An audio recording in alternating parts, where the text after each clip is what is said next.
Hey everybody, happy Friday and happy National Social Media Day. So as you can see, I'm coming to you from a bit of a different location. So I promised last week I am traveling during the month of July, and now I am here in Chattanooga, Tennessee, where I will be for about the next month. I'm going to be taking a week to go down to Miami and visit with a couple of my clients there, so I'm very excited about. So I'll be leaving next Wednesday for that.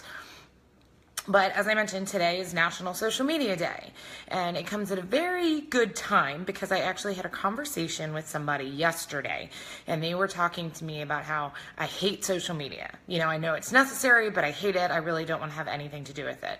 And I both understand it as well as know that it's kind of unfortunate, right? Because while you don't necessarily have to be the one to handle it, you can hire somebody else to do it.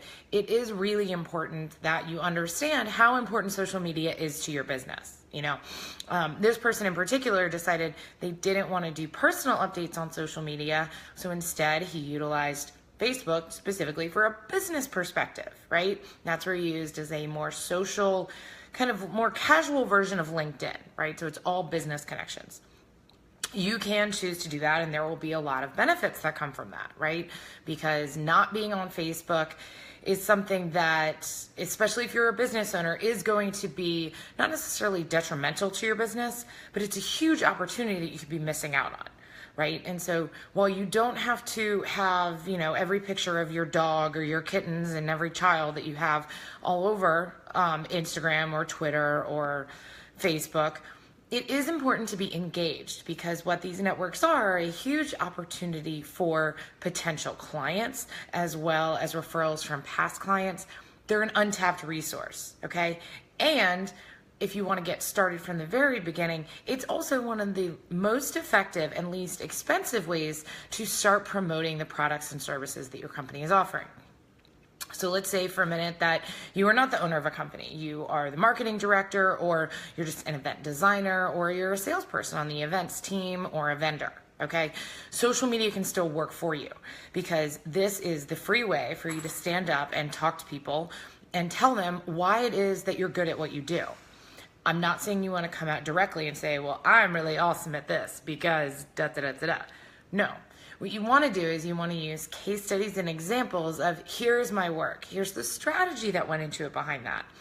Because when you start to notice is that when you give away a little bit of that information for free, hence the term's thought leadership, okay, this is when people really start to actually pay attention and realize, well, you really do something different. You know, you have something to offer that maybe somebody else doesn't, because they start to get to know you as a person. And as I've said multiple times, people want to work with people. They don't just want to work with companies. They want to get to know that person. And one of the biggest deciding factors for a lot of people in their buying decisions is not just what are the services that are offered, but between two companies that have the exact same service, and in theory, they offer the same value. What's going to separate them is the people. Who is it that you click with, right? Who is it that you want to work with? And so that's why I work with a lot of my clients on focusing on only working with your ideal client, okay? You have to develop the client personas, and that's something that you're going to utilize throughout all of your social media and your other marketing programs, right? If you know exactly who you want to target and what they like to do, coming up with the content for that gets a whole lot easier. And it also allows you to be able to find a way to cut out anybody else that's not part of it, right? Don't spend the time creating an RFP for somebody if they don't fit your ideal client persona. All that does in the end is, one, you know that they're not going to end up buying because you've identified this doesn't fit the traits of the person that I want to work with, the company I want to work with. And they're not going to be worth it in the end, because if you have that big feeling or that uncertainty up front, guarantee it is going to pay off. Okay, people, you got to trust your gut. And that's something that's true for, you know, career and life advice too, right? Like if you have a bad feeling in the beginning, you're like, well, let me give it a shot. It's wonderful if you can be proven wrong. I actively ask people to prove me wrong on things all the time. But when you take on the client because you need the money and not because they really fit your ideal, not only are you wasting time and additional time than you usually think it's going to take, okay, because those end up being the more in-depth hand-holding type of clients, you're also missing out on the opportunity for that ideal client who could be walking in the door, right? And when you hone in your strategy and you focus on targeting only the people that you want to and the people you want to work with, getting likes or followers from other areas, that's great. But as soon as you come out and say, hey, this is the type of events I am really good at working on, this is what I love to do, I live and breathe it, those are going to be the types of clients that you attract. And that's what will separate you from your competition, right? Understanding that value proposition and letting people get to know you. Social media is the great way to do that. So I've just sat there giving you a ton of tips on how to better use social media for your business, but I do still want to hear from you. One, what are the things that you love about it, right? Do you love doing live videos like this? Do you like sharing all the pictures of your dog? I mean, I have my own Instagram for my dog, so I totally understand that. He was sitting there chomping on ice this morning, and it was just too funny not to tell people about. But nonetheless, what is it that you love, and then what is it that you're struggling with? Like, I want to be that resource here for you.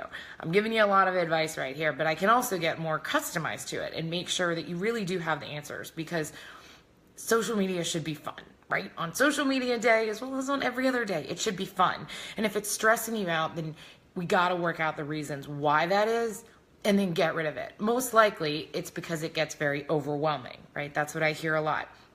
Is that I just don't want to, I don't want to do the wrong thing, so I just don't do it. Or I get really worried about what I'm supposed to do on Twitter versus Instagram versus LinkedIn, and it's just too much, so I'm going to throw it away.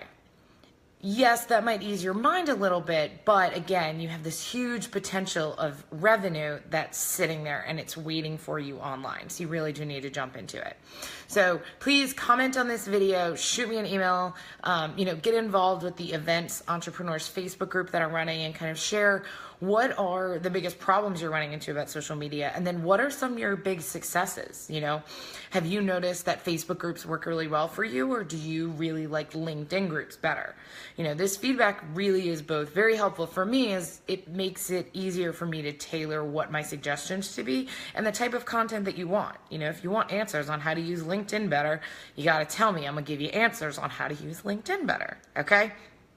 Next, some other things that you might have missed this week. I just did a really cool roundup on 4 different venues from the East Coast to the West Coast. I really, really wish I could get out to the West Coast because I really want to go to this one in particular. It's Carnitas Snack Shack, okay, in San Diego. I also have a couple that are in Washington, D.C., both outdoor as well as candy shops and diner kind of scenarios that are created there. It's called the Sugar Factory in particular. But please go check that out on the blog. It will also be in the weekly recap that's coming out on Mondays now, remember, because we've got summer Fridays, so I moved it to Monday so you don't miss anything. I also mentioned that I'm going to be in Miami next week, okay? I leave on Wednesday the 5th, and on Thursday the 6th, I am a guest speaker as part of a Facebook Live and in-person breakfast event hosted by Indigo Events, okay? It's going to be in North Miami. Summer is here. Now what?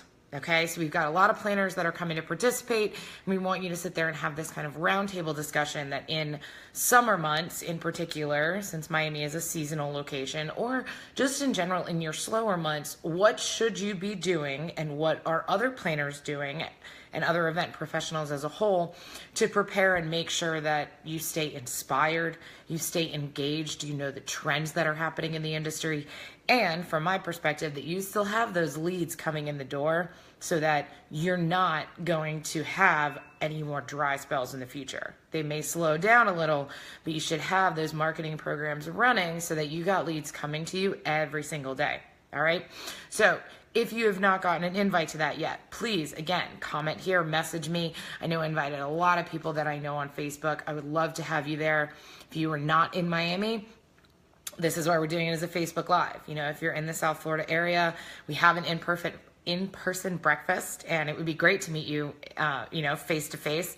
Otherwise, I'd love to see your faces too. And this is what's really fun about Facebook Live, because I get to work with clients all over the country, which is amazing. And the video calls are obviously very big, and a lot of them watch, the videos here today too, which is great. So I'm very excited to see that. Please share your social media questions, what you love, what you hate, and I'm going to